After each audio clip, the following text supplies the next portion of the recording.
Sikit lagi. Okey. Kak, bang. Sekarang abang kena mix air dengan simen. Abang kena tutup lubang-lubang kat bawah tu bang. Okey. Kak, pergi ambil air kak. Nak air kopi kan dah belas. Air kak bukan untuk minum kak. Untuk mix dengan simen.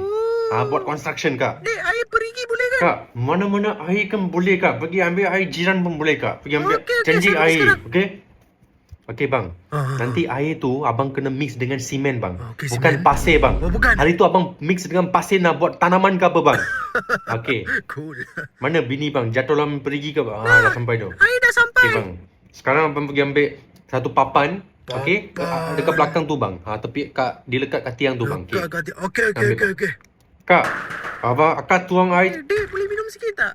Bang, buat apa bang? Tiang ni menghalang jalan abang, dek. Sebab tu abang musnahkan. Bang, tak apa bang. Tu tiang bang. Baru balance bang. Kalau tak, Suami aku rumah tu akan power lah. runtuh bang.